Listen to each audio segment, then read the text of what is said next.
JBN, we keep you informed. I am Michelle Jones, and in the news, mother charged after body of newborn found in river.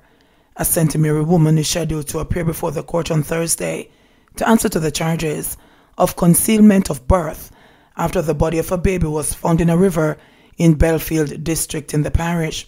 Charged is 27-year-old Renisha Smith of Lewis Store in the parish.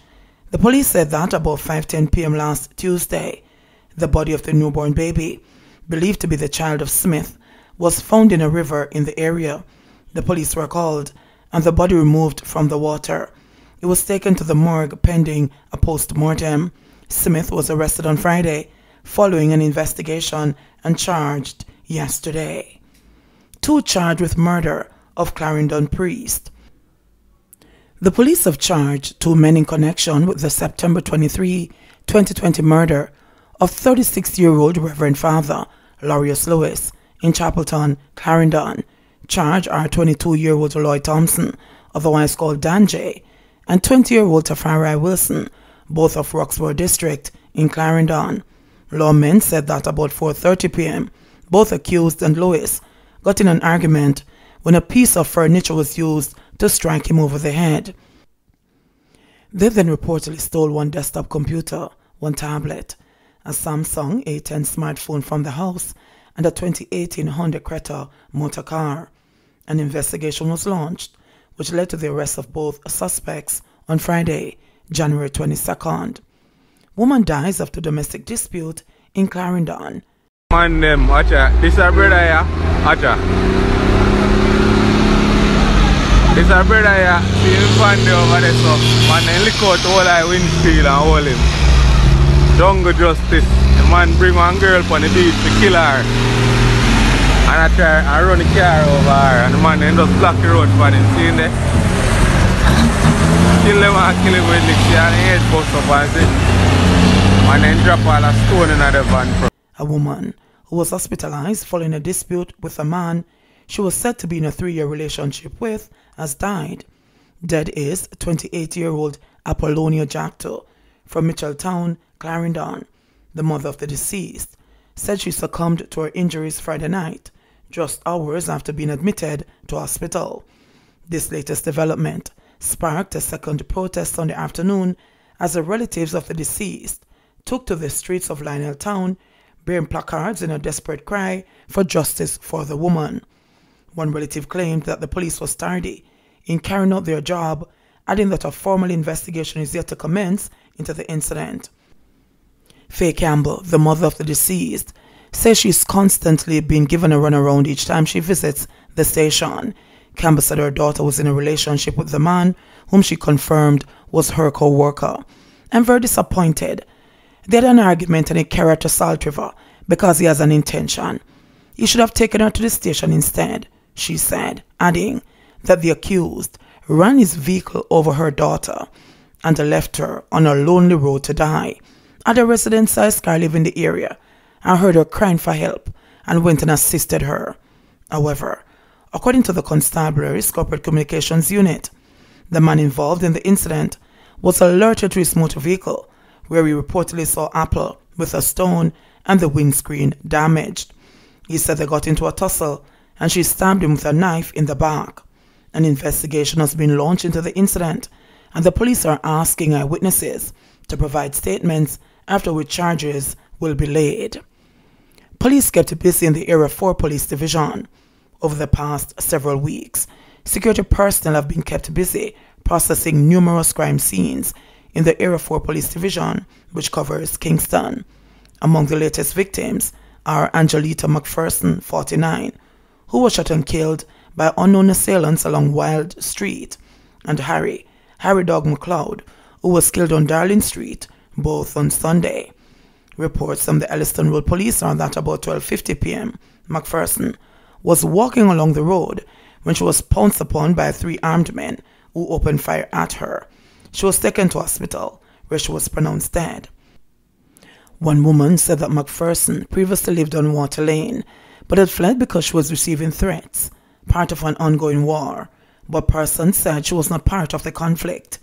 "Me see her Sunday morning and me give her $250 to buy a coconut for me, and she buy it and come back, she said. The woman said shortly after McPherson returned, she heard that her daughter had been shot. She get mad and go down a water lane, and I don't hear them kill her. Them do her bad and she never deserved this at all. Her daughter is a nice girl who no get trouble and just always a keep her little part to them, she said. West Kingston communities, Tivoli Gardens and Denham Town are also tense following the killing of McLeod, nicknamed Harry Dog.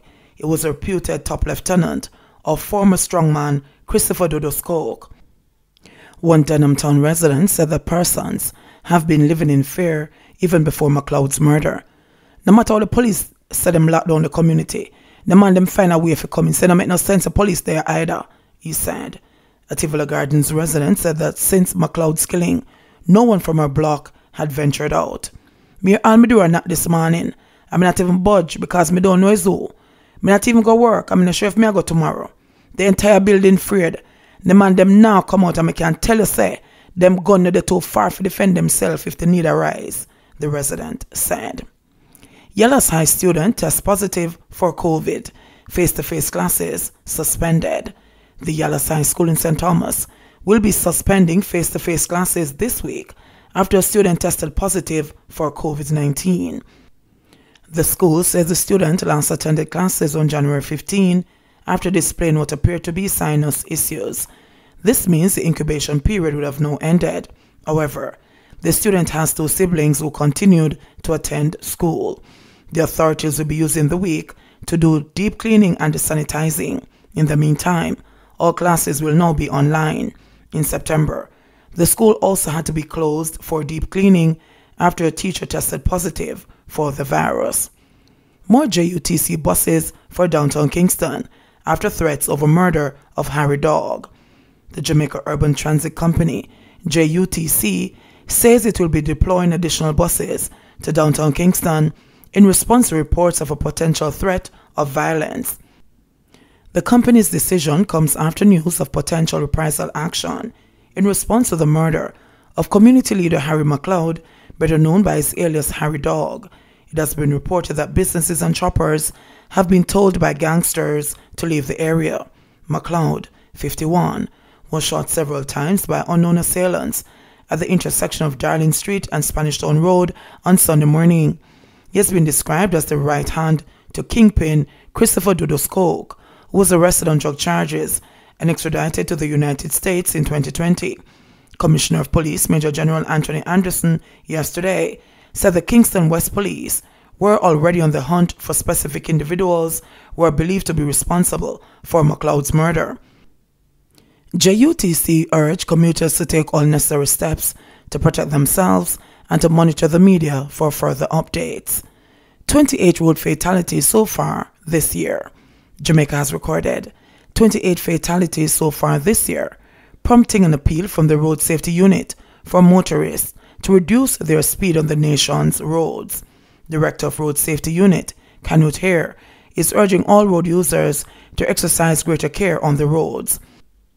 We are appealing to drivers to cut their speed and look out for vulnerable road users. Never overtake on a bend or at a junction or unnecessarily. Never drive in a manner that will prove offensive to other road users. In addition, always use their seat belts. Ensure passengers in the vehicle utilize them as well, and children are securely fastened in protective devices, said Hare. Statistics from the unit reveal that as of Tuesday, 28 people have been killed in 24 fatal crashes. 26 of the deceased were males. Among the fatalities, there were 10 motorcyclists, 5 pedestrians, 2 pedal cyclists, 5 passengers of private motor vehicles, and 6 were drivers of private motor vehicles.